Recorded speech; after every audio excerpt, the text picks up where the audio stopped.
Welcome to today's Explainer. We are jumping straight into one of chemistry's most fundamental and honestly kind of notoriously tricky concepts. We're talking about redox reactions. Think of this like an intricate accounting game, right? But instead of tracking dollars and cents, we're tracking invisible electrons as they jump from one atom to another. By the end of this explainer, we'll have decoded this invisible transfer completely, and you'll be reading chemical equations like a seasoned accountant reads a ledger. Let's get right into it. Here's the roadmap for today. First up, Section 1, what is redox? Then, Section 2, understanding oxidation numbers. Section 3, oxidizing and reducing agents. Section 4, testing with color changes. And finally, Section 5, mastering half equations. All right, Section 1. What is redox? So redox is really just a chemical mashup. It stands for reduction and oxidation. And the absolute most critical thing to grasp right out of the gate is that these two processes are permanently linked. They're the ultimate package deal. You literally cannot have one without the other happening at the exact same time. To keep them straight in our heads, we use that classic science mnemonic, oil rig. Oxidation is loss of electrons, reduction is gain. So whenever a reaction happens and an atom loses an electron, boom, it's been oxidized. The atom that catches that tossed electron, that one is reduced. It's a direct one-to-one transfer. Now, electrons are the main characters here, but they actually aren't the only way to define this process. Oxidation can also mean the gain of oxygen or the loss of hydrogen. And reduction? Well, it's the exact opposite, losing oxygen or gaining hydrogen. Depending on the specific chemical scenario you're looking at, all three of these definitions totally work and are completely equivalent in the grand scheme of things. Moving on to Section 2, understanding oxidation numbers. Since electrons are, invisible, chemists need a reliable system to figure out who is losing and who is gaining. We need that ledger I mentioned earlier. Enter the concept of oxidation numbers. An oxidation number is simply a value assigned to an atom that tells us exactly how many electrons it's lost or gained to form a compound. It's literally the current state of an atom's electron bank account. If the number goes up during a reaction, it lost negatively charged electrons. Its balance got more positive. If the number goes down, it gained those negative electrons, meaning its balance was reduced.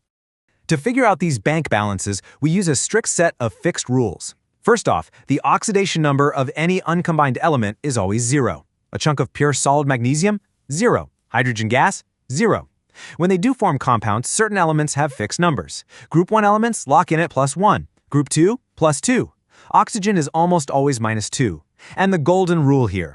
The sum of all oxidation numbers in a totally neutral compound has to equal exactly 0. Let's actually see this in action. Take a look at the reaction between chlorine gas and potassium iodide. Chlorine is uncombined on the left, right? So its oxidation number is 0. But over on the right side in potassium chloride, it's become a chloride ion with an oxidation number of -1. Going from 0 down to -1 means it got more negative, it gained an electron. So the chlorine was reduced. Meanwhile, look at the iodine. It goes from -1 on the left to an uncombined 0 on the right. It became more positive by losing an electron, meaning it was oxidized. Just by tracking these simple numbers, the entire invisible electron transfer is exposed. All right, Section 3, oxidizing and reducing agents. Now it's time to introduce the actual instigators of our chemical reactions, the agents actively causing these transfers. I'll warn you, the naming here can feel a little backwards at first, so let's break it down really clearly. An oxidizing agent oxidizes something else by literally stealing its electrons. Because it accepts those stolen electrons, the oxidizing agent itself gets reduced. Make sense? On the flip side, a reducing agent forces something else to be reduced by handing off its own electrons. And by losing those electrons, the reducing agent gets oxidized. Let's apply that logic to a classic displacement reaction, zinc reacting with copper sulfate. Check out the zinc atom on the left. It starts at an oxidation number of 0 and ends up at +2 on the right. It lost electrons, so it got oxidized. But because zinc threw those electrons away and forced something else to take them, zinc is our reducing agent. The copper ion, on the other hand, starts at +2 and drops to 0. It took those electrons. It got reduced. Therefore, the copper ion acted as the oxidizing agent. That brings us to Section 4, testing with color changes. We've been doing a lot of abstract math on paper, but chemistry is a physical science. We have real-world tests that use vivid color changes to catch these invisible agents red-handed. First up, testing for reducing agents using acidified potassium manganate 7. It's this brilliant, deep purple solution. The manganese here sits at a +7 oxidation state, which makes it an absolute beast of an oxidizing agent. When you throw a reducing agent in there, it forces electrons onto the manganese, knocking it down from +7 to a +2 state. And visually, it's stunning. That deep purple just completely vanishes. It goes totally clear. If the liquid goes colorless, you definitely have a reducing agent on your hands. But what if we need to spot an oxidizing agent? For that, we use aqueous potassium iodide. It's a clear, colorless liquid full of iodide ions that naturally act as a reducing agent. If we mix this into a mystery substance that happens to be an oxidizing agent, that agent is going to rip electrons right off the iodide ions. That oxidizes the iodide into elemental iodine. And elemental iodine floating around in solution, it turns the whole thing a very distinct, unmistakable red-brown color. Finally, Section 5, Mastering Half Equations. For our final act in this explainer, we're bringing everything together to reconstruct a full chemical crime scene. To really understand a complex redox reaction, we have to split it apart into what we call half equations, one showing just the oxidation and one showing just the reduction. Imagine you have a nitrate ion, and it turns into an ammonium ion. How in the world do we write a balanced half equation for that?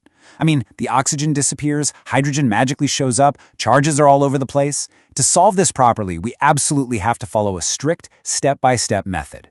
Here's the trick. You can only add 3 things to balance a half equation: water, hydrogen ions, and electrons. And the order is completely non-negotiable. Step 1.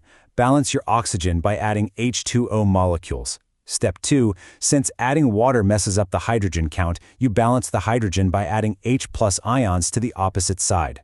Step 3. Finally, balance the total electrical charge by adding negative electrons to whichever side is more positive until both sides match perfectly. Let's actually run through it and build our final answer.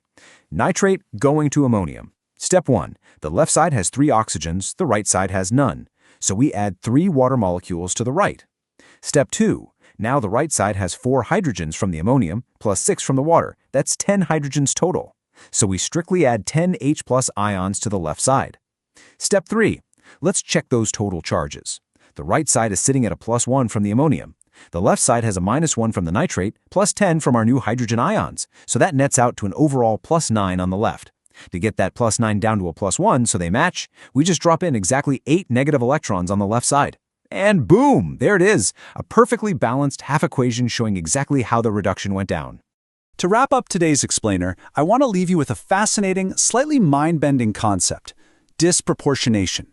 We've spent this whole time talking about one substance oxidizing and a totally separate one reducing. But in some very unique reactions, a single chemical species undergoes simultaneous oxidation and reduction at the exact same time. It literally splits its electron ledger in 2 different directions at once. How on earth can one single substance play both roles simultaneously in the same beaker? Well, I'll let you ponder that puzzle until our next explainer. Keep questioning, keep learning, and thanks so much for joining me today.